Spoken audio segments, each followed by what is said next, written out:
And so we're going to go ahead and get started now. And we're very excited about the inaugural Small Business Matters Resource Expo, in that we are gathered together here with several experts to be able to help those who are in business, small businesses in particular, startup and existing, to be successful. And I think the people that are here today are going to help us in that mission. I'm Angie Juzang, for those of you who don't know me, and we are happy to be in partnership with these great organizations through the Legacy Business League and Heritage Global Group. The Legacy Business League has been started as a minority chamber of commerce to bring information and resources to those who may not have access to it, and through traditional means in terms of being around the table and learning that these opportunities are there. But even if they do, sometimes it's difficult for people to know where to go for a resource to have one hub. So we build resource partners through our networking. And one of the wonderful relationships that we've built is with Hancock Whitney Bank.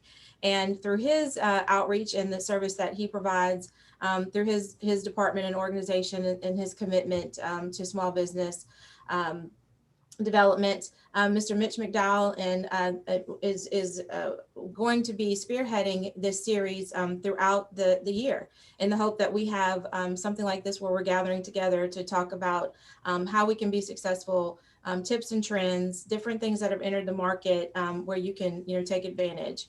And then SBA has always been a wonderful partner as well. So Lance Foster is here. He's having some technical difficulties with the camera, but can you say something, Lance, so we can know that you're here?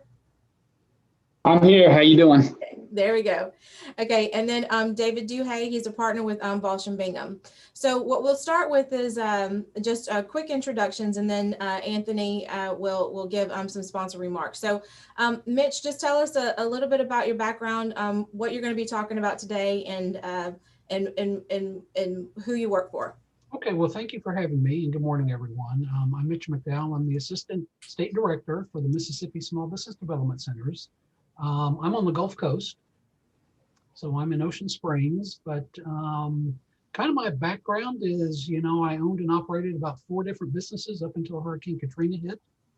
At the time that Katrina hit, I owned and operated a fairly large health club in Ocean Springs, and decided not to reopen. One of the things you have to decide is when to hold them and when to fold them. And of course, exiting your business is very, very important, because you don't want to do well with your business and then you give all that money back because the market has changed. So, kind of went through that. And then after Katrina, I went to work for a construction company where I was putting together bids, and I did that for about 1.5 years. And then after that, I took a job with the Mississippi Small Business Development Centers, and I've been doing that ever since. So do have a strong background in actually starting and running a small business, and I've been a business counselor. And then a couple of years ago, I decided to go back to school. I think Lance and I ended up in graduate school at the same time, and I went and got a master's degree in entrepreneurship, and I believe Lance got I'll let Lance tell you about his MBA that he got from University of Southern Mississippi. But so that's kind of my background. My dad was in the Air Force. He was stationed at Keesler Air Force Base twice, and then love it here. So well, thank you for being here, and we're going to hear from you first in just a little while. Yeah. Lance, if you would you tell us a little bit about yourself and who you're representing today? Sure. Lance Foster, the branch manager of the SBA's Gulfport branch office, charged with the marketing and providing technical assistance for the SBA's 12 coastal counties here in the state of Mississippi.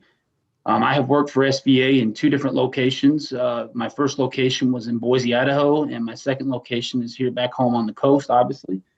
I am also a former small business owner, having been a partner in a pawn shop and owning a photography studio for a little while. And, I really love all things small business. I'm really big into finance. And like Mitch was saying, very proud that I did my graduate studies down here on the coast at the University of Southern Mississippi to the top.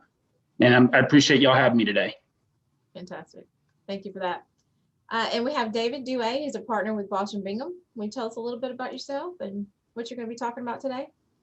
Sure. Yeah, my name is David Duhay. I'm a partner, as Angie said, in the Gulfport office of Balch and Bingham. I am in the business and energy practice groups of the firm. But most importantly, for the purposes of this call, I am here to talk about an exciting program that our law firm is offering to minority and women-owned businesses called Balch Business Boost for eligible applicants. And I'm hoping that we have some interest, as a result of this meeting. Fantastic. So we're going to go to Anthony, and just so you know, the agenda is that we'll do Mitch McDowell first, then we'll go to Lance Foster. They'll each take about 20-25 minutes. Then we'll go to David. So we're going to run until about 11:15, and then we'll have closing remarks. If it goes a little faster than that, cool. But I just wanted to manage expectations for those who are attending. If you have to drop out completely understand. We'll take note of who was attended, and we'll follow up with you with some resources in terms of contact information and website that you can go to for more information. So we are going to go on to Anthony, and Anthony's going to give us some sponsor remarks. Thank you so much for pulling us all together and for making this possible. Good morning. I'm Anthony Montgomery. As Angie said, I'm Senior Vice President and Director of Community Development with Hancock Whitney Bank. I'm a 30-year banker, and I am from the Mississippi Gulf Coast right here in Biloxi, and Ole Miss and an LSU graduate. So I want to thank everyone for joining us. Appreciate you taking the time out of your day to tune in to our Small Business Matters Expo. I want to give a big thanks to our partners, the Legacy Business Group, who will be the facilitator, and our subject matter expert panelists from the Mississippi Small Business Development Center, the SBA, and of course, Balch Bingham attorney David Douye. We appreciate everyone joining us, and we appreciate the panelists. Today's expo is the kickoff of our Small Business Matters platform. Small Business Matters is a Hancock Whitney branded entrepreneurship program, and is designed for small business outreach efforts targeted to pre-existing business owners. We're basically going to be covering 4 key instructional areas throughout the seminars. Growth, funding, marketing, and management consists of the platform for the Small Business Matter. We're excited to collaborate and partner with the Mississippi Small Business Development Center to be our instructional voice and our subject matter experts, and the Legacy Business Group to be the facilitator. We want to offer subject matter expert and access to information to all of our business owners. It's designed to help your business not just succeed, but to excel. I want you to be on the lookout for quarterly small business matters workshops, and a spring full session of Small Business Matters, which consists of 4 to 6 weeks of instructional and resources and information. Other things that are on the horizon and opportunities for us, as Angie mentioned earlier, we're partnering with the Heritage Group to also partner with the Access Project, TAP, and under construction in partnership with the Mississippi Small Business Development Center, we're looking to develop a Gulf Coast Small Business Resource Center where you'll have access to several different resources, information, and individuals designed to help your business excel. Again, I thank everyone for joining us today. We appreciate your time, and we're looking forward to a great expo. With that, I'll turn it back over to Ms. Angie. Fantastic. Okay. So one last thing that I want to make sure that y'all know about is the TAP project that Anthony just mentioned. That is spearheaded by Heritage Global Group, which is the economic development arm of the Legacy Business League. And what that is a mentoring and coaching for startup businesses and for existing businesses. And they will go through a self-assessment and a feasibility study and be surrounded by experts in various fields such as marketing, finance, organizational structure, leadership, technology, and they will have the opportunity to talk about some of the woes and challenges that they're having. And we would customize work plans for them in over a 3-month period of time. It'll culminate in an expo where the businesses not only that are in the program, but throughout the community can attend. And we will provide grants for the startup businesses at the end of the program. So if you're interested in that, please go to imlegacy.org or legacybusinessleague.org. There's an application at the top. We have our kickoff on March 22nd, and we're hoping that we get some folks to participate. With that said, if you have any questions, if you would, when you hover over the bottom of your the screen, there's a Q&A.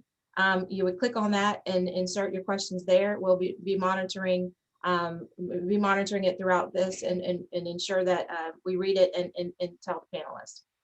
Okay, Mitch, we're going to turn it over to you. I know you have some slides and we're ready to go.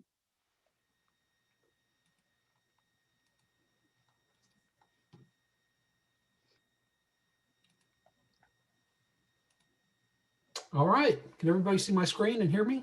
Yep. Okay, great. Thank you. Again, the first part of my presentation really is an overview of my organization, the Mississippi Small Business Development Centers. We have a map here. So we are a statewide organization, and you can see we have 11 different what we call sub-centers around the state that basically that's where we provide our services.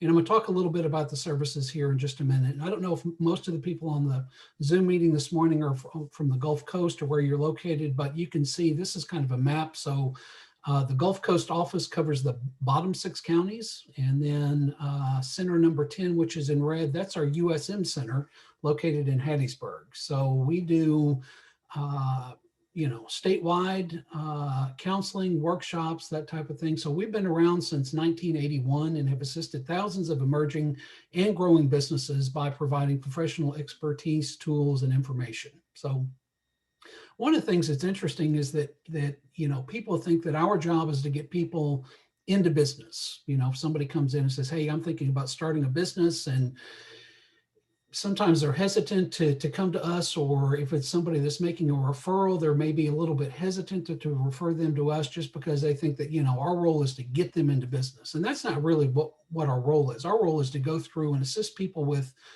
doing the homework, crunching some numbers, getting to a point where they can really make an informed decision whether or not they want to proceed with their business model. So just talking a little bit about kind of our core services. So we do one-on-one business counseling, okay? And typically our one-on-one business counseling, this would be a core service. So we start off where we go through and we help people gather some market information, some market research.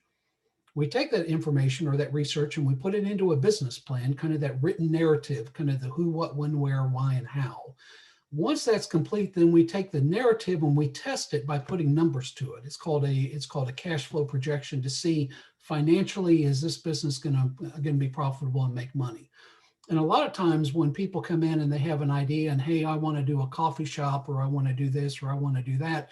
By the time we do the market research, we go in, we write the business plan, we take that business plan and we test it by putting numbers to it. Hey, we're projecting X amount in sales. These are what the expenses are going to be, and this is how much money is left over. This is what the net profit's going to be.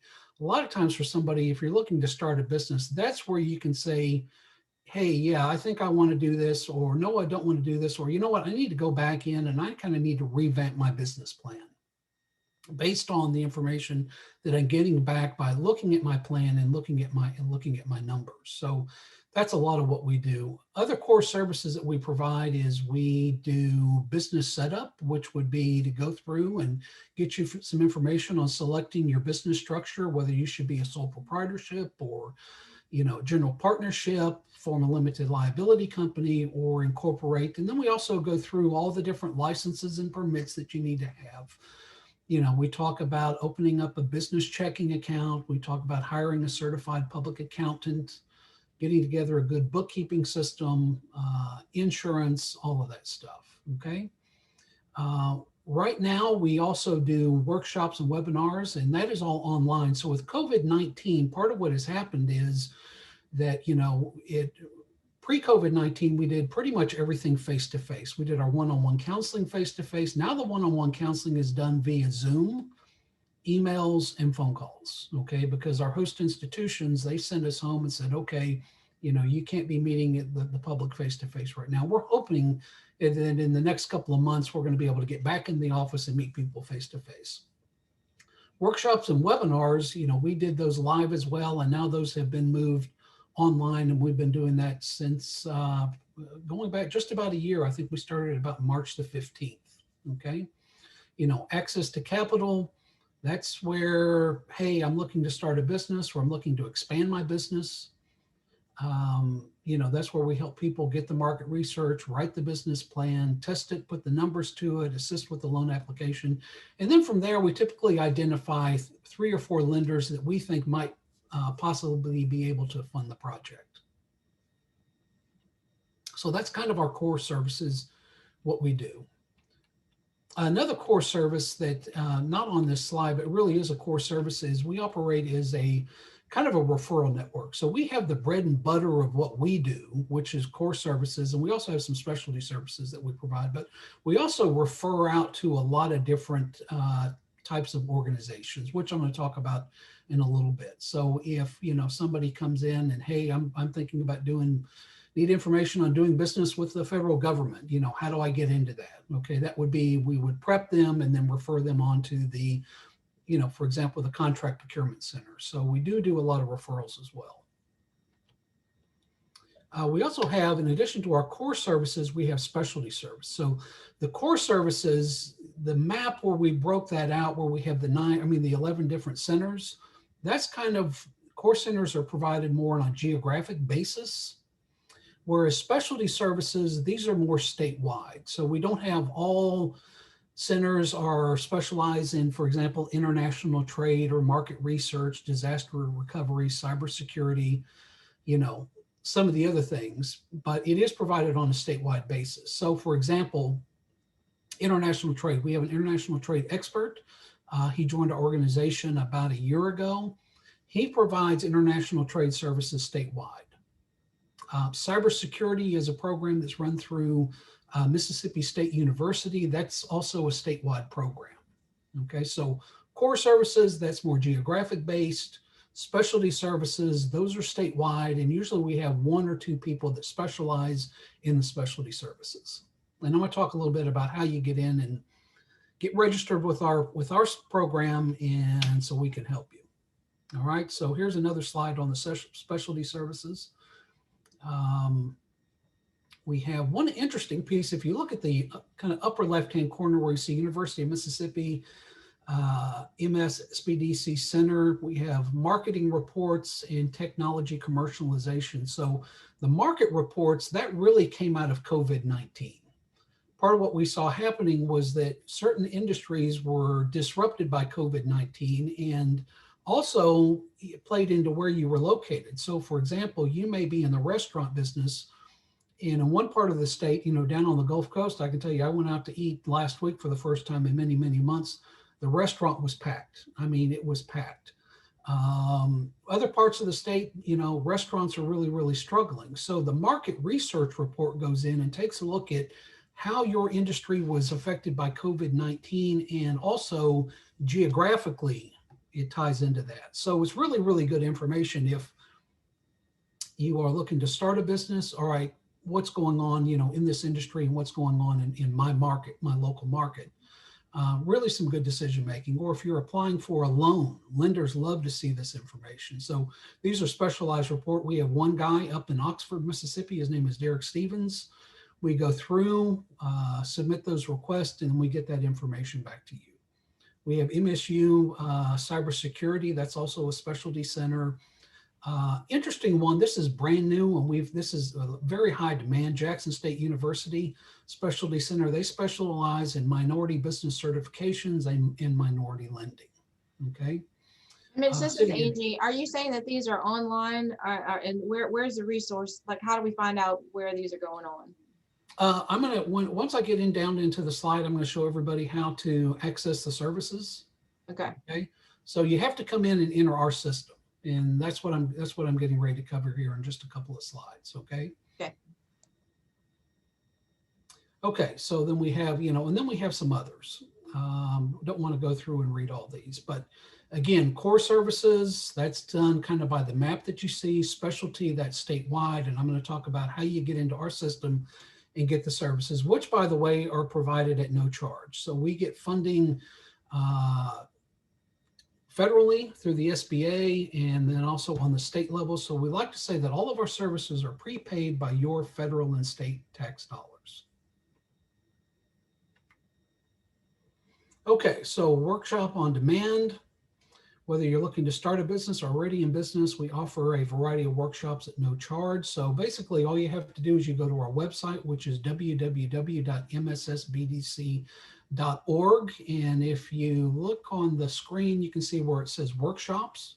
You click the workshop tab and then it will open up all the workshops. And then all you have to do from there is click the register button, and it's a pretty simple process. And then at that point, you're registered for the workshop. So right now, everything is on demand or they are live virtual events.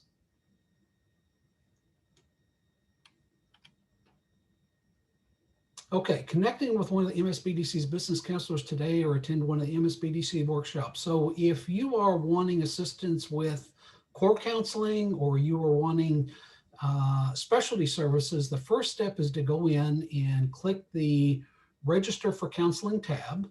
Okay, and it's going to come up, it's going to say, okay, please enter your email address. You enter that and then hit submit and then continue, and then it'll ask for your name, address, phone number, that basic kind of stuff. It will create a customer record, and then you will have the opportunity to go in and say point blank, this is specifically the assistance that I'm seeking. Okay, and what that does is once that request for counseling comes in, I actually get those. So somebody comes in and says, hey, I need help with international trade. I have an existing business and I'm looking to export. Okay, I come in, I get that, see that request for counseling, and then I get that assigned to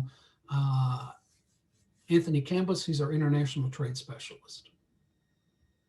Or if it's cybersecurity, or if it's core counseling. So typically, again, I get just about all of those, and I go in and take a look to see, okay, got this request for counseling that came in. This is what the client needs. And then what I try and do is get you paired up with the counselor that can best satisfy your needs or provide the best services. Okay. So everything starts at mssbdc.org. Again, you can register for the workshops by clicking the workshop tab, or if you want to go ahead and register for counseling, you can just click the register for counseling tab. And then at that point, you're here on our system. I go through, review those, and then I get you assigned. Okay, once you're assigned, typically you will be contacted by the counselor that you're assigned to with 24 to 48 hours. And then at that point, they will get an appointment set up. And again, that appointment could be Zoom or a phone call.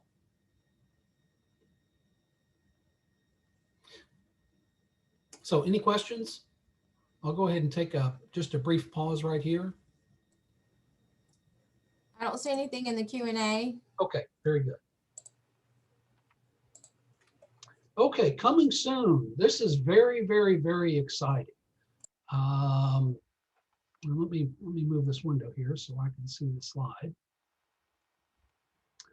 Mississippi Small Business Resource Center, Gulf Coast location. And actually, we're looking to probably try and do about 3 or 4 of these around the state of Mississippi. But for right now, this is going to be the first one. And I've done a lot of work with Anthony Montgomery. Anthony, thank you. This is going to be a great partnership. So Mississippi Small Business Resource Center Gulf Coast is a partnership between Hancock Whitney Bank and the Mississippi Small Business Development Centers.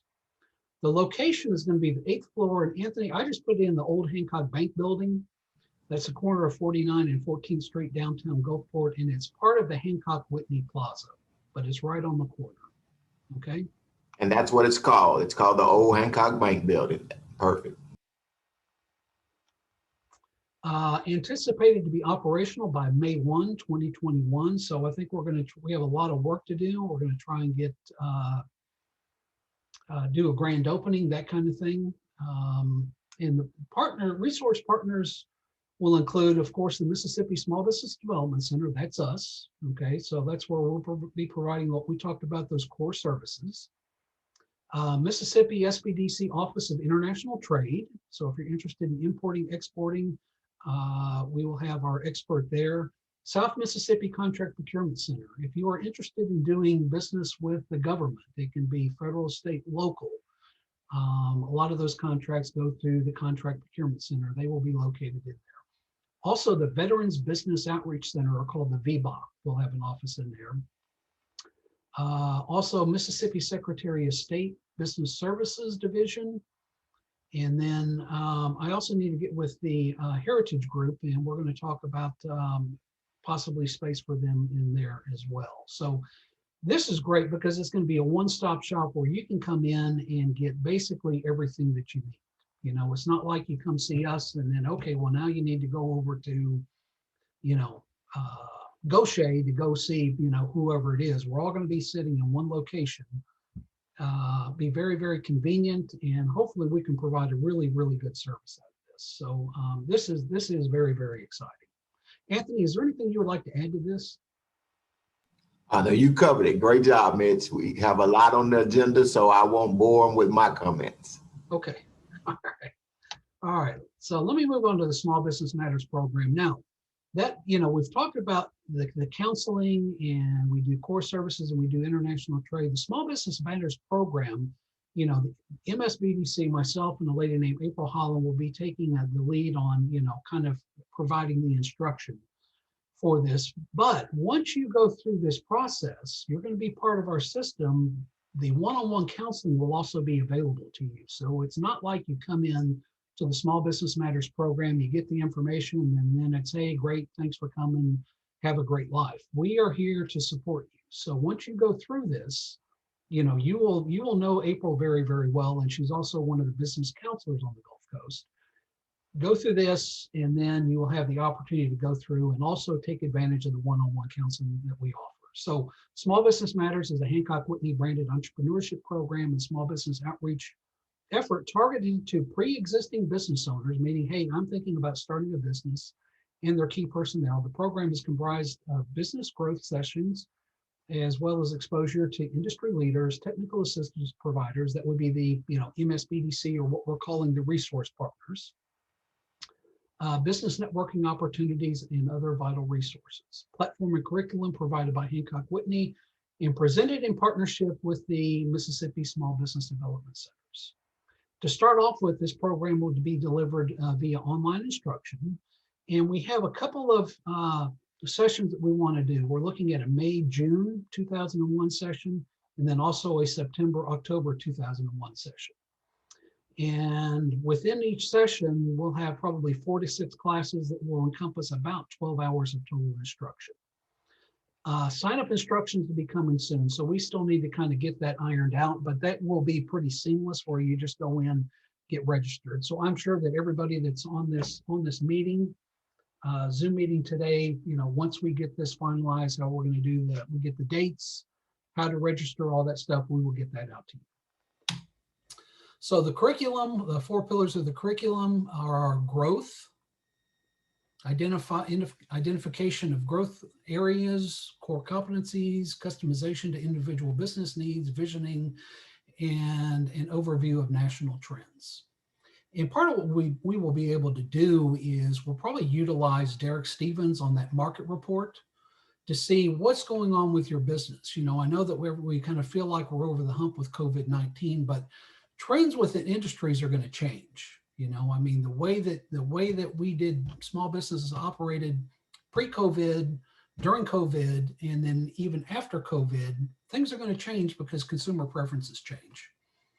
We're going to do a section on funding, you know, and that's one of our core competencies, is to go through and help people get that research, write that business plan, test it financially to see if it makes sense. We're going to cover the 4 C's of credit and lender expectations. Third pillar is market, guidance on building and enhancing brand awareness. And that's big, you know, looking at digital marketing, social media presence, market penetration. April Holland, one of our business counselor that will be doing a lot of the instruction for this program, is really, really strong in digital marketing and social media. So she's a great person to cover that. And then finally, we get into, you know, management. And so those are kind of the 4 pillars of what the Small Business Matters program will cover. Again, once you get that, the Mississippi Small Business Development Center will be available for one-on-one counseling or technical assistance. So it's not you go through and then, okay, we're done and good luck to you. You know, we're here to help all the way through the process. You can tell that our communications team put this together. So to receive updates about EIDL, PPP, and more, follow us on social media at Mississippi Small Business Development Center. That's at Mississippi SBDC. And this is a slide. Of course, you know, we are funded in part through a cooperative agreement with the U.S. Small Business Administration. All opinions, conclusions, or recommendations expressed herein are those of the authors and do not necessarily reflect the views of the SBA. And then finally, the last slide we have here, these are our host institutions or partners. So you can see the state office is with the University of Mississippi, but you know, we have a center at Hines, USM, Copiah Lincoln, East Central, Mississippi Development Authority. We started partnering with them about 6 or 8 months ago. They're now a host. Mississippi State, Jackson State, City of Jackson.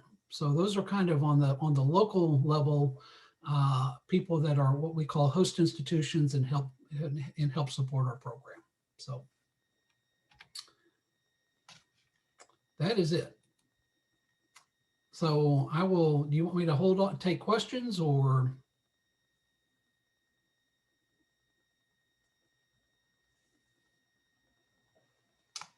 I think Miss Andy's on mute. Yeah. I'm There you just go. talking away. Thank you for that, Anthony. So what I think we'll do now is go on with to Lance, because we'll just continue to encourage people to put their questions in the Q&A or chat if you have access to that instead, and we'll just continue to monitor it. And as we have questions, we'll make sure that that you know about it. Okay, great. Thank you, everyone. So again, Lance is having technical difficulties, so he's not able to get on the video, but he can share his screen. So what we'll ask, okay, is this you now, Lance? Yep, that's Okay, me. You see all right. the 2021 COVID-19 Economic Aid Review? Yep, perfect. Okay. So like she was saying, I'm Lance Foster with the SBA's Gulfport branch office. And as I was saying earlier, we have 12 coastal counties that we are responsible for. Keep in mind that for those that are listening today, we also have a district office in Jackson that you are more than welcome to leverage for any resources or needs as it relates to the SBA. As opposed to going through our basic bread and butter core programs, today I want to concentrate a little bit more on something that is more relevant, more specific, and that is the COVID-19 economic aid that we are deeply involved in as prescribed by Congress. We have some programs that we're right now we're putting out there, we're marketing and assisting our lenders with to help infuse capital into some of these small businesses that are struggling at this time. So I'm going to give you a general overview. I'm going to go a little faster. It's kind of hard to do in a 20-minute time frame, but what I think what I've decided to do was really point out the specific bullets that I think are most relevant. And should anyone have any specific questions relative to their personal situations in their small business, they are more than welcome to contact us. Hancock Bank has our contact information. They also have these slides. So whether it be through them or through myself, we can get you a copy of these. And if you want to review them, it's not a problem at all. So let's go ahead and get started here. So like I was saying, we have been around since 1950. We're a small agency. We have been tasked with probably, at least in the 15 years that I've been with the agency, probably the biggest workload ever.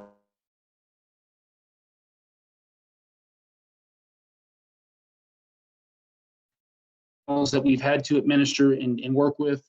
But on top of that, we're also dealing with a lot of the disasters that have happened here on the coast and actually throughout the state. Most recently, Hurricane Zeta and the declaration that was signed into, was put into action at the end of December has been heavy on our radar at this time, on top of the payroll protection loan and the economic injury disaster loans we're going to get into. So you probably heard of the PPP loan program. As I'll explain here in a minute, it is running through just about every commercial lender, and even the non-depository lenders are administering this program. But we've also got some additives to that. We've got debt relief for those who have current SBA 7A or 504 microloan at this time. And if you're about to get a standard 7A 504 microloan, we also have added debt relief for that. And what that means is, and I'll talk a little bit more about this in specifics, but we are actually taking on part of your principal and interest payments for a specified period of time. We also have the economic injury disaster loan, which just reopened, and a targeted idle advance, which equates to a grant. It's an advance that is for small businesses, does not have to be paid back. And we're in the process of rolling out the Shutter Venue Operations Grant. So for PPP, it expands PPP eligibility, the new version, and how funds can be used. Previously, it was really specific to payroll. And the intent was to help small businesses keep their employees on the job. That's simple. So that they would be less likely to lay people off. Now we've made it where you can use those funds for other expenses related to the business. So in the past, it was 75% had to be used for payroll, and currently it's at 60%. So you've got a little bit more flexibility with that. And you can also choose a cover period for payroll between 8 and 24 weeks, all right? We're offering this second draw for our hardest hit small businesses. We are also allowing for deduction of expenses covered with forgiven PPP loan debt on federal taxes. So in other words, for the expenses that you typically have with payroll, you can still deduct them on your taxes. So in essence, you're getting to double dip here, okay? We've updated the forgiveness forms, which makes the forgiveness process, because this loan is forgivable, all right? In other words, you won't have to pay it back so long as you meet the criteria outlined in the program. We no longer subtract any idle advance that you got prior to getting a PPP loan from your forgiveness amount. So if you're one of those small businesses that either get an idle advance or have had one, they will not be subtracted from your eligible forgiveness amount when you go to apply for forgiveness under PPP. We've also included additional types of entities, okay? It's very rare that you see the SBA offer its programs and services to nonprofit organizations, and we are doing that at this time. For specified nonprofits, we are allowing them to apply for PPP, okay? Like I said earlier, we've expanded the eligible expenses that you can use under PPP. And keep in mind that if you use funds that aren't covered, you simply have to pay them back, and that is at a 1% rate. Although we would prefer that you use them for the targeted intent, as would your lender, okay? Hey, Lance, Certain borrowers- Lance, this is Angie. I don't think that your slide is advancing, because Uh-oh. we're still on the agenda. Interesting. So I just wanted to let you know that. But what you're saying makes a lot of sense, and it sounds good even without visuals. So you're So it's not moving at all? That's unusual. I'm sharing, clicking the slides, you should be seeing it. Yep. Nope. Now leave it to me to have technical issues. Okay. Well, That's okay. Give me 2 seconds here. I'm going to stop sharing and reshare and see if that helps. Okay.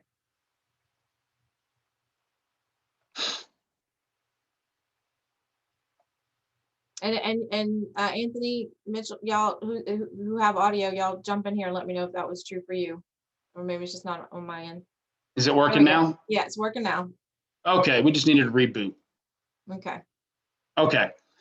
So let's talk about the first draw, PPP loan eligibility. First draw is kind of confusing. A lot of folks think it was the first version of PPP last summer. And in some cases, you could equate it to that. But first draw really means your first PPP loan, whether it be the previous iteration of it or the current one. But more specifically, it really is talking about the first time PPP borrowers in the current iteration of this legislation. Okay, so like I was saying earlier, housing cooperatives make up a new segment that is eligible to use this program. Destination marketing organizations, certain 501c6 organizations, such as Chambers of Commerce, eligible news organizations, okay? And also, still eligible, the legacy folks, your sole proprietors, your independent contractors, self-employed individuals, and so forth. If you are an employer or a small business that has 1099s on staff, keep in mind that you cannot include them for payroll purposes in a PPP loan. They must do their own PPP loan. So I get that question quite a bit. Business entities such as partnerships, corporations, your LLCs, 501c3s, 501c19s, and tribal businesses are all included in PPP first draw eligibility. So the second draw PPP loan is for borrowers that previously received a PPP loan, okay, in the last iteration, and have 300 employees or less and suffered a 25% reduction in gross receipts. So this is where it gets a little confusing, and this helps clear up some of that muddy water. So if you received a PPP loan in the first iteration last summer, okay, to receive a second one, you must demonstrate a 25% reduction in gross receipts in any quarter of the previous years. All right. So for most borrowers, the maximum loan amount of a second draw PPP loan is going to be 2.5 times the average monthly 2019 or 2020 payroll cost, up to $2 million. But if your small business falls under the NAICS code, starts with NAICS code 7.2, the maximum loan amount uses a 3.5 average monthly multiplier. So there's a little bit of an increase there. Okay. Second draw PPP loan applicants must submit the information on SBA Form 2483, and all of this is done with your lender. Additional eligibility criteria. You have used or will use the full first draw PPP loan amount only for eligible expenses before the second draw PPP loan is dispersed. So we would prefer that you have your first draw taken care of before you apply for a second one. You must not have no more than 300 employees. And again, you have to demonstrate a 25% reduction in gross receipts in comparable quarters in 2019 and 2020. So the application process is fairly straightforward. I would say that 99% of the application process is going to transpire through the participating lender. The good news is that we have opened up this program to lenders outside of the typical, what we call the 750 agreement lenders who have always done SBA lending. We have non-depository lenders that are actually doing PPP loans. Money Tree and so forth come to mind. You'll fill out the application, the lender will input it, and the SBA will issue a loan number. Once that happens, disbursement is not far behind. From what I have gathered, outside of the log jams that have happened to the servers, the process is fairly straightforward and pretty fast. Now, keep in mind that this program will end on March 31st of this year, or if funds are exhausted prior to. The upside is, or the good news is that in the last iteration of PPP, we did not exhaust all of the funds. So I suspect there will be quite a few funds, made available to small businesses. So if you're getting your documentation together, I don't want you to fret, but keep in mind, Congress has mandated that March 31st, it will cut off whether the money's gone or not. If the PPP loan is not 100% forgiven, they have a fixed interest rate of 1%. That is non-compounding and non-adjustable, okay? You will probably never see a simple interest commercial loan ever again for the rest of your life. So, it has many benefits, and this is just one of them. There is no requirement for collateral or even a personal guarantee. There are no fees or prepayment penalties. For those who have an unforgivable amount left over, you have a 5-year maturity. If for those before June 5th, 2020, it's going to be 2 years. However, you can ask for an extension. So if you got a loan last year with PPP and you have some unforgivable funds, you can ask for an extension. My suspicion is that they're going to approve it, okay? Payments will start once the borrower knows how much of the PPP loan will be forgiven. Lender will notify the borrower, okay? But really, in essence, in all cases, we would like to see that the entire amount is forgiven because let's be honest, at the end of the day, that is really what the program is designed for, all right? If borrowers do not apply for forgiveness, payments will start 10 months after the last day of the covered period, right? So whatever you do, procrastination is never your friend. Don't let it apply here. Borrowers must apply for PPP loan forgiveness through their lender. Again, this all transpires through participating lenders, all right? Some updates per the Economic Aid Act. Idle advances, again, are no longer deducted from PPP loan forgiveness amounts. The expenses paid with PPP loan funds are federally tax deductible. Okay, so you get to count them twice. You basically get the benefits of the loan while still getting to write off the expenses incurred, the employment expenses incurred on your taxes. All right. Expands forgivable expenses are permissible for any unforgiven PPP loan, and again, simplified forgiveness application for loans under $150,000. The forgiveness application is a little bit more in depth for those amounts that exceed that amount. Okay. And you won't get issued a 1098. I believe it's a 1098 from your lender for the forgivable amount at the end of the year to put on your taxes. So that's yet again another benefit. Some use of proceeds guidelines here: working capital and normal operating expenses, which is a fairly loose term, but they give some examples such as continuation of healthcare benefits, rent, utilities, fixed debt payments. One thing I know for certain you cannot do is pay the principal on a commercial mortgage. All right. You can pay the interest, but you can't pay the principal. The terms are 3.75% for businesses, and it's fixed, and it's 2.75% for nonprofits. Again, very cheap capital.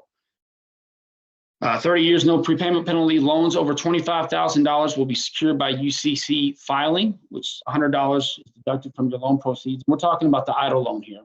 Will be deducted from the loan proceeds. Eligibility: qualified small businesses, cooperatives, and agricultural enterprises with 500 and fewer employees, or defined as small per SBA size standards, and private nonprofit groups are eligible. Now, again, these are targeted. These are very targeted, so they've got some, some filters in place to make them not as accessible for everybody. The first round of EIDL was, in fact, accessible for everyone. Within this new program, it will balance out the previous EIDL advance to the full 10,000. They're going to basically be sending letters to those who only received a partial advance, okay? And they're going to try to get them the full 10,000. Again, that you will receive a letter if you are being considered for that. So there some examples that they're targeting are low-income communities, those communities that suffered greater than 30% economic loss, or firms that have 300 or fewer employees. Okay, and they're gonna know this because the folks who applied for an advance under EIDL first go around had to answer some of these questions. So they're going to have a general idea of who to target. And I've had some of the firms already call me asking me what this letter is that SBA is sending me, trying to get me the full 10,000. Well, that letter is good news. So if you do receive it, and if you have any questions, by all means, contact us and we can talk about that a little bit more. So again, it's for those who applied for the EIDL advance in the initial rounds but didn't receive funds due to a lack of funding. They are going to receive the full 10,000 if they meet the same requirements above and per targeted EIDL advance funding availability. Some items needed to verify eligibility and to submit. You're going to need your 2019 federal tax return, okay? And it's recommended that you have that readily available when you apply, okay? Some basic information such as your EIN, social security number. You're going to need gross receipts for 2019 and 2020 and for the completed months of 2021, okay? You're going to need to confirm information in the original EIDL application to make sure it's still accurate, and they're probably going to make you sign something affirming this. So applicants that pass the initial eligibility requirements will be required to sign a 4506T, which is an IRS form. Keep in mind that the IRS is backlogged with those, so if it does take a little while, don't fret. We're going to get to them. The IRS will get to them, and once we receive that information, we can proceed with the targeted EIDL. Only one submission for each targeted EIDL advance can be made. So if you got $2,000 in the advance in the first round, which means you would be eligible for $8,000 in the second round, you get one crack at it. So the $8,000, once you receive that, should you be selected, that'll be it. One thing I strongly caution is to make sure that your bank account information is accurate. I've had several people contact me telling me that the bank or the SBA did not have the right routing number, right account number. And this is especially the case for folks who use their personal checking account, personal savings or checking account to conduct business operations. You shouldn't do that anyway. But SBA would prefer that you had a business checking or savings account. Okay, so but make sure that information is accurate, because we've had some issues where they have not been able to wire the funds to folks, and it's taken a while to get that rectified. All right. SBA's goal is to process completed applications within 21 days. I think that's a lofty goal given the backlog with the 4506Ts, but that's what they're targeting. All right. If you have any questions, we've provided you an email address, and it's targetedadvance@sba.gov. Very easy to remember. If approved, you receive an email and an ACH deposit to the bank account provided. Again, do everything in your power to make sure this is a business checking or savings account. Shuttered venue operators grant. This is something that is not fully operational yet. We're still in the infancy stages of getting it rolled out, but this really targets those live venue operators, promoters, theatrical producers, live performing arts, museum operators, zoos, aquariums, and so forth. It's going to be a targeted grant for them that we're going to be rolling out pretty soon. And as far as the application process goes, I'm still getting information on it. But if that is a niche that you fall in, it's something we can have a discussion of as more information comes in. You must have been in operation as of February 29th, 2020, right? And you must not have applied or received a PPP loan on or after December 27th, 2020. So in essence, you're going to have a choice here. You're going to have to decide between the PPP and the Shuttered Venue Operators Grant. So just a quick rundown of the latest happenings under COVID-19 and the SBA. Our three core programs the PPP loan, the Shuttered Venue Operators Grant, and the COVID-19 Economic Injury Disaster Loan. Okay. Like I was saying earlier, first draw PPP borrowers may be eligible to apply for a second draw. Shuttered Venue Operators Grant, if you do end up going after that, you will not be eligible for PPP. In fact, if you have an outstanding or a pending PPP, until it is withdrawn and canceled, you will not be considered for the Shuttered Venue Operators Grant.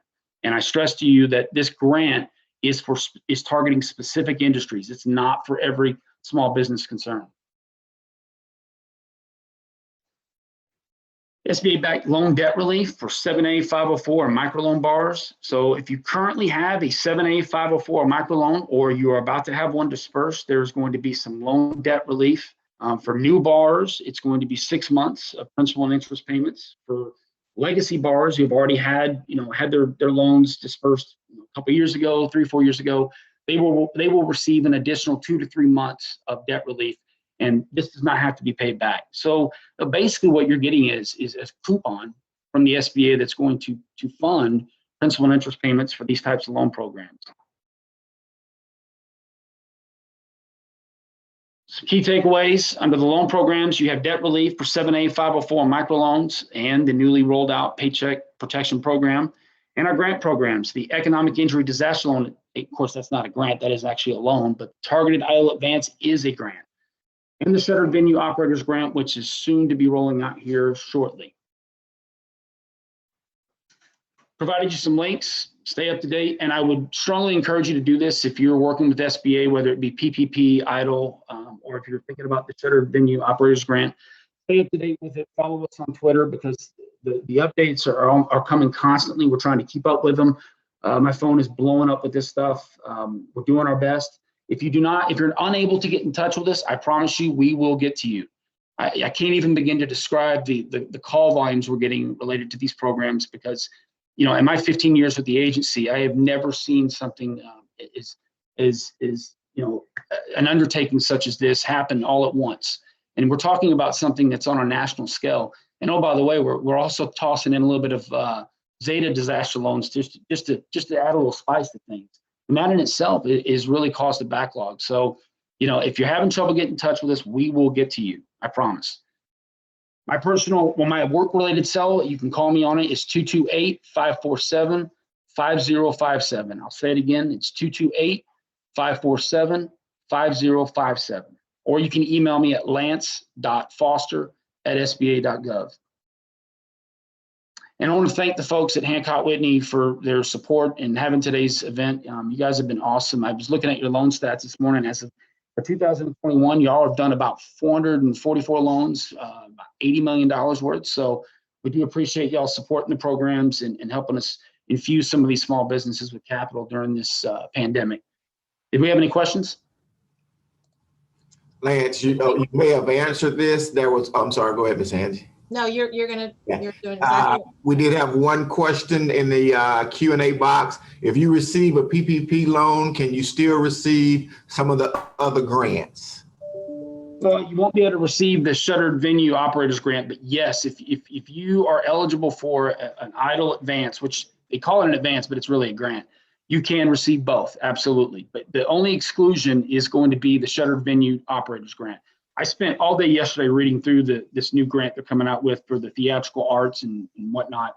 And that was one of the takeaways, was that, for those PPP loans and whatnot, they're not going to make them eligible under this grant. The grant seems to be an exclusive thing, a one and done type deal. But as far as PPP and EIDL advance, absolutely, you can mix and match the two. That much is known. We had 2 hands up. Monica Walker, welcome. Thank you for being here. I unmuted you if you want to ask your question.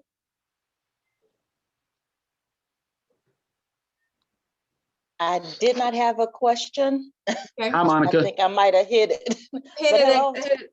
Well, it's okay, because I get to say hi to Monica. I haven't spoken to her in a minute, so. Well, we're glad that she's here. And it was a good time because I'm processing PPP loans right now.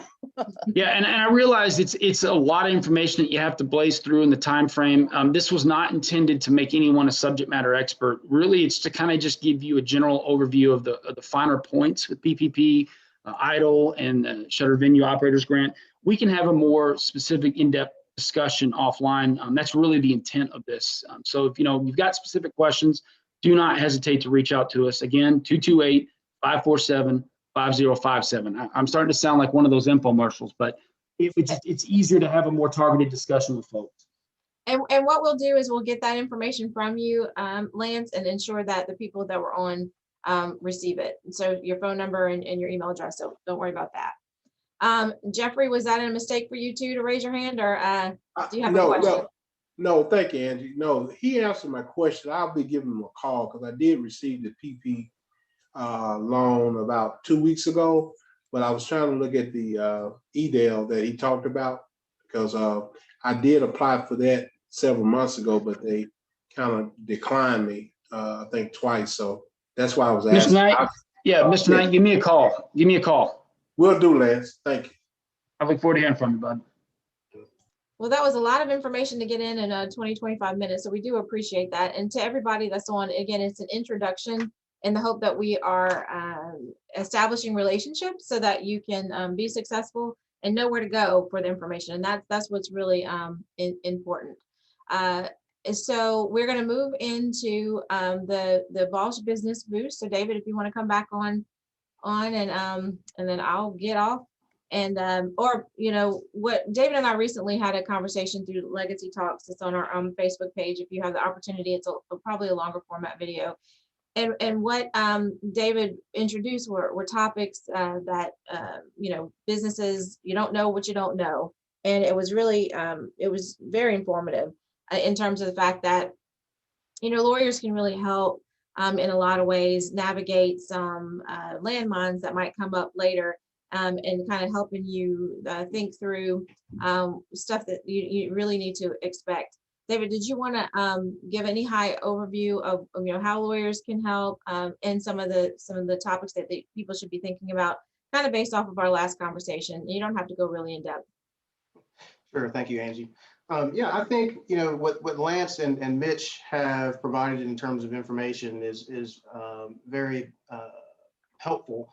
And certainly, a lawyer, and we'll talk about the Balch Business Boost program, a lawyer can certainly help, businesses navigate, sort of these opportunities that are out there, as well as the challenges associated with, opening a business and actually obtaining financing. I think to your point about there are a lot of things that you don't know that you don't know. I think this webinar is a great example of that. There are a number of programs that are available to people, and you just have to know that they exist and actually how to apply. So thank you, Lance and Mitch, for all the information that you've shared. That was very informative. Speaking about the Balch Business Boost program, and I appreciate the opportunity to do that. Balch Business Boost is a pro bono program that Balch and Bingham has implemented this year. It's our effort to try to address some systemic inequities in our communities that we serve. So it's a pro bono program that is targeted to minority and women-owned businesses that meet certain criteria, and I can share what those are. The business has to have less than an average of $400,000 in annual operating revenue over the past 2 years, or less than $500,000 in assets or $250,000 in liquid assets. If any of those requirements are indeed satisfied, I encourage you, and the firm encourages you, to actually apply to Balch Business Boost, and you may have an opportunity to receive up to 50 hours of pro bono work from our law firm. That will allow you direct access to lawyers that specialize in a wide variety of practice areas, who will be able to help you navigate the challenges associated with running your business. And we hope that we are able to actually provide some people on this call with some support, whether it's actually navigating the opportunities that Lance and Mitch mentioned, or other opportunities that you may see or have in your business environment. Okay. Now, some of the other things that we talked about, just, again, I don't want you to have to go into the whole thing, but what are some of the things that people don't think about, do you think? Some of the things that we covered in our other interview, like trademark, copywriting, when you're in business with a partner, regulation, law, why would one want to come to you unless there's like a dispute with a partner, or a dispute with a landowner, or something like things that we know normally we would want to go to a lawyer for. What are some of the things on the front end we should put in place? Even what kind of corporation it should be, whether it's a not-for-profit or LLC or PLLC. Those are things lawyers can help with, correct? That's correct. Those are, the reason why you would want to come to a lawyer is because we are, not just trained in how to handle disputes, but how to help our clients, navigate the challenges that they face on a day-to-day basis. So there are a number of things that one needs to consider when starting a business. You mentioned the structure of the business. There are advantages and disadvantages to different business structures. A lawyer can help navigate those challenges, as well as compliance with the various laws and regulations associated with each. The real benefit of hiring a lawyer on the front end is that you avoid, or to the extent that you can, problems on the back end. A lot of times people go into situations and they're not entirely familiar with whatever the issue is, and that can create challenges later on because you just don't know, again, what you don't know. That's something that we hope to be able to help folks with. As an example, if you're entering into a commercial lease for the first time, you don't necessarily know what should be involved in a market lease, just as an example.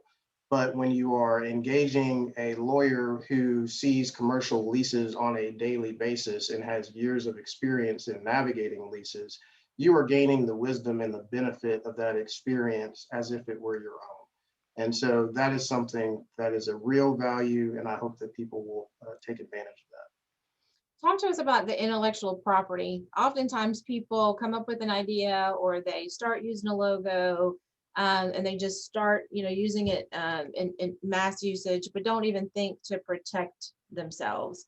Why is that important? And have you or your colleagues come across the dispute of like, hey, that was my idea, or somebody across the country or even in the region started to use a very similar slogan, slang, branding. I was going to say moniker. Why is that important for people to protect themselves, basically? Yeah, so we do have an intellectual property practice at Balch.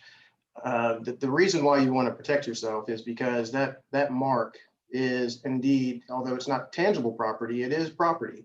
And just like you want to protect your physical tangible property, you want to make sure that you are protecting that intellectual property as well, because that is sort of your brand, and you do not want that brand to be co-opted by anyone else, nor do you want to find yourself facing potential liability for perhaps using someone else's brand, inadvertently or otherwise using someone else's IP that you shouldn't be. And so, a lawyer can help navigate that issue as well. Okay. Talk to me a little bit about employment issues. Like how can lawyers, or even through this program, if we wanted to contact you, what employment matters would we be looking at? It could be a wide variety of things, whether how to classify someone as an employee or an independent contractor. We also have practice groups that focus on, human resource issues, which, those can present some challenges for businesses. The development of employee manuals, that sort of thing. It's just a wide variety of employment-related issues that, we're happy to help with. What implications with Mississippi being a right-to-work state do we need to consider in terms of like when we hire people, or the classifications, or firing people? Like, I mean, what could we get advice from you? Like, I really need to fire this employee, but, you know, or, you know, would a lawyer help navigate issues in the workplace where we really need to sever ties, but want to do it in a way where we don't get sued? Yeah, we could certainly help with that. You're right. Mississippi is a right to work state. So meaning you can be fired for any reason or no reason at all, as long as it's non-discriminatory. But yes, that's something that we would be able to help with if someone had some issues associated with, you know, a problem employee, if there were maybe an employment contract or something in the employee handbook that needed to be navigated. That's absolutely something that a lawyer would be able to assist with. Okay. Well, we did have a question asking, I'm sorry, go here on my inbox is coming. Okay. We did have a question asking how long is the Balch Business Boost going to be going on? As of now, I think it's sort of indefinite. You know, we just launched it this year, and I haven't heard that we have a cutoff time in terms of the end of the program, but I would encourage everyone to actually apply as soon as they can, so that we can, you know, begin processing the application and, if eligible, working on that engagement. So as David stated, or just to reiterate, they have more than 200 lawyers and attorneys within the Balch system, but they're in various cities in the region. And what they hope to do is to help partner each law firm with people within that immediate area. So hopefully, you know, in the event you reach out and utilize their services. I mean, I know many of you aren't small business owners, but if you would, you know, definitely continue to help us spread the word and get the word out, that we can utilize their expertise. And again, make free or low cost. So take that in consideration. They have an application. He's gone over the criteria. Note that it's up to 40 hours of legal advice, but it's also like, for example, if you have an issue, then you would apply, possibly be approved, go over that issue, that'd be closed out. And then in the event you had some other issues down the road, then you would, you know, reapply. So it's up to a certain amount of service hours. So you don't apply once and then keep going back to them and say, I got this issue now, I got this issue now. It is a process to ensure that they are maximizing the use of their attorneys. Yeah, So, one correction, Angie, it's actually 50 hours, up to 50 hours of 50. Yeah, of time. And I want to be clear that if you have some issues, if you have multiple issues at the time that you apply, you can have multiple issues addressed up to that 50 hours. Gotcha. You do not have to apply one issue at a time. But if Okay. you do have an issue that is resolved, say, in less than 50 hours, and then something else comes up and that matter is closed and something else comes up in the future, that would require a separate application. Perfect. Okay. Thank you for that clarification. Is there anything else that you would like to share with us? No, thank you. I appreciate the opportunity to share some information about the program, and I hope you all listening in are able to take advantage of it. And I did put the link in the chat, but we will be getting that back out to everybody again who participated today. All right. Well, I appreciate you. And Anthony, if you want to come back on screen and let's close this out. We had one last question, Miss Angie. Somebody typed in the question box. How important is it to hire a CPA for a startup company versus self-prepared with a tax program? Was that a question for me? I do believe. Well. So, you know, I'm not a CPA. And so if the question is hiring a CPA important? You know, personally, I have a CPA, so I think so. Yeah. So, you know, I tend to lean toward having an accountant help you navigate tax issues is very important. But I'll defer to any accountants that may be on the line as to, you know, the answer to that question. We do a workshop on steps to correctly establishing a small business in the state of Mississippi. And on that list is to hire a CPA. point blank, hire CPA. It's probably one of the biggest mistakes that we see a startup business make is they don't get that team together. And one of the real important members of that team is a good certified public accountant. Exactly. And it also takes the burden off of the business owner to have to support documentation and questions if they are audited. Then they will have a professional that can step up and answer to how the tax returns were prepared and answer any questions or discrepancies. So I will say that it is important. I used to actually assist the CPA in teaching one of the classes, and they would strongly advise it, especially if the business is making over $50,000 to $75,000 a year. It's very important because the fees are not that expensive. Yeah, and the other thing is if good CPA, you can have a good set of books. You can help use that to manage your business. And then as your business grows, if I go in and I start my business and things start to take off and I need some capital, and I go apply for a loan, the first thing the lender is going to say is, I need a copy of your balance sheet and your income statement. Right. If I don't bring in a CPA at the beginning of the process, I probably don't have good information. Yeah, I think from a credibility standpoint, and we're seeing that a lot with even the PPP loans, folks not having their books in order and whatnot, having accurate numbers, even outside of some of these special programs. I cannot stress to you enough to have, credible numbers, credible and organized financial information when you apply for any sort of financing, because it will delay, if not outright make you ineligible for any working capital or any capital infusion from a third party. And just an FYI, be on the lookout within the Small Business Matters platform. There are going to be some modules about small business financial statements, how to prepare them, how to understand them, as well as putting together an SBA loan package and preparing your financial statements to present to a bank for a bank application. So those are some important topics, and many of them will be covered in the Small Business Matters platform. That's incredible. And I just think it's amazing that we're creating this hub to be able to help small businesses. I see that Kiva Scott joined us earlier, and she is the one that's leading the effort with the Access Project. We're calling it TAP. So if you have any questions for her, for sure, you can go to Legacy Business League, and there's an area where you can insert that you want to receive updates. And or again, fill out that application. There's people on here again who are in contact with small businesses all the time that we would love for you to help us get the word out, because the biggest thing about this is that hands-on hearing from people who have gone through it before, hearing from experts that can help with the business plan, help with the marketing plan, and so on and so forth. So if I'll pause for a second to see if Kiva wants to say anything. Okay.